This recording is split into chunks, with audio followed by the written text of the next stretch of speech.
Hey, salut à tous, bienvenue à Question Auto, j'espère que vous allez bien. C'est maintenant le temps de parler du meilleur véhicule électrique qui est disponible sur le marché.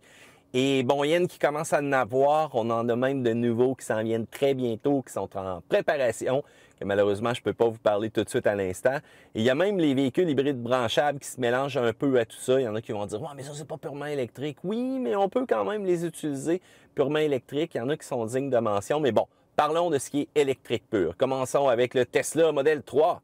Ce tant attendu Model 3 que au-dessus de 500 milliers de personnes ont donné de l'argent à Elon Musk pour avoir ce véhicule-là. On nous avait parlé de prix très abordables, hein?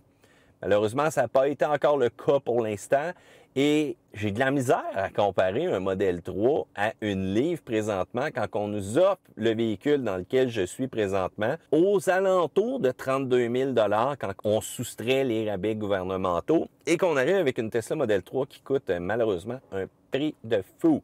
Est-ce qu'on va vraiment arriver à franchir un peu le cap? Oui, OK, vous allez me dire, ouais, mais Matt, ça a beaucoup plus d'autonomie, ça a beaucoup plus de performance, check-moi l'écran géant. Bon, l'intérieur, c'est simpliste un peu. Il y en a qui n'ont pas été très épatés. Il y a eu une histoire avec Consumer Report. Peu importe.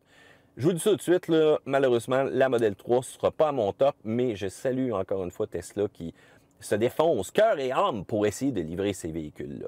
La Bolt EV, oh là, on a un match intéressant.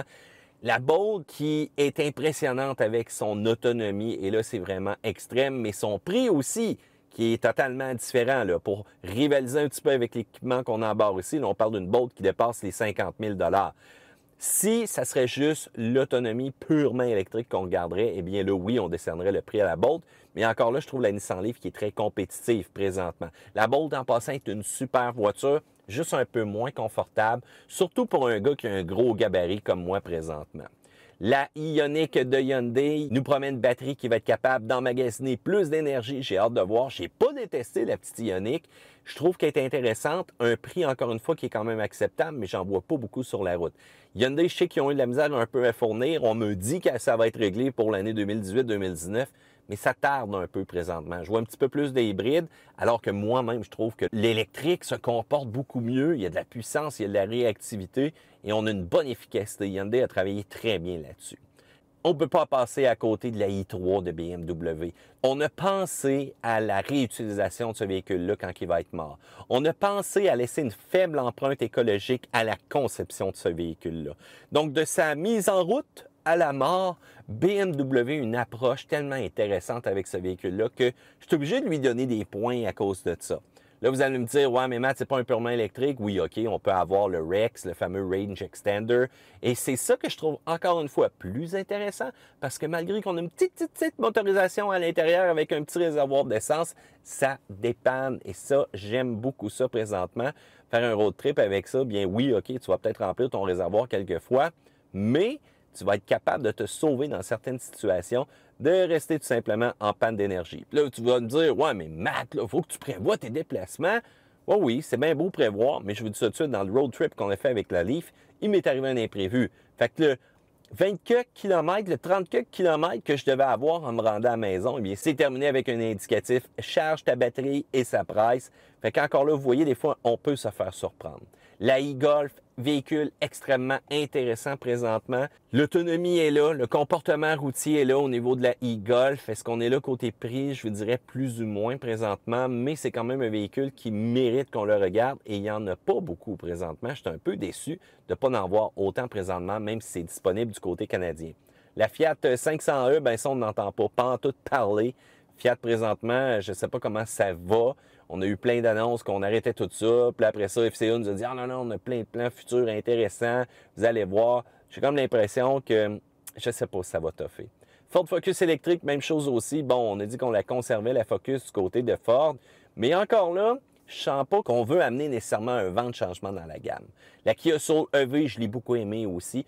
Comportement qui est exemplaire, similaire à la version essence, un peu moins puissante que la turbo, on s'entend. Mais encore là, on a une autonomie qui ne rivalise pas nécessairement avec la Leaf ou encore tout simplement la Model 3 ou la Bolt.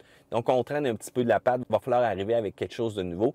Mais je pense qu'avec le Kona, le Kia Niro aussi, qui a une excellente autonomie, eh bien, d'après moi, on devrait améliorer le Kia Soul sous peu.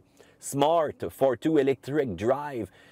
On a délaissé toutes les motorisations à essence turbo-compressée, diesel et ainsi de suite. Bon, du côté de Smart, on oublie ça. On s'en va purement vers de l'électrique. Mais encore là, le véhicule est plus ou moins pratique. C'est tout petit. Ça n'a pas nécessairement la versatilité de la Leaf.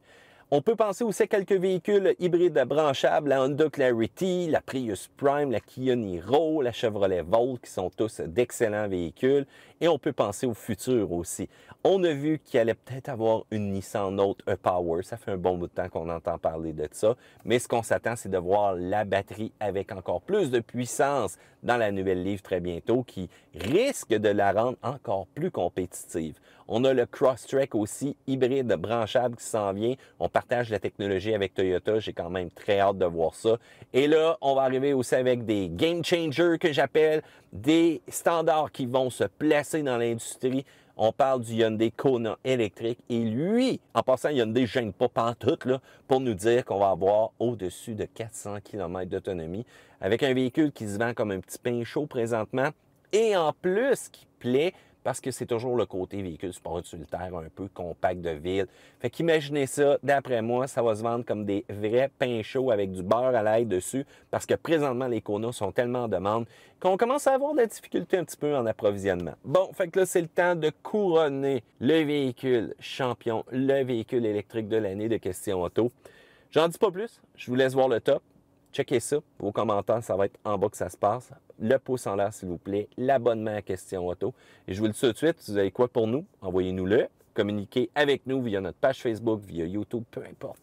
Vous avez des moyens de nous rejoindre facilement. Et je veux surtout savoir quel est votre véhicule préféré, votre véhicule électrique.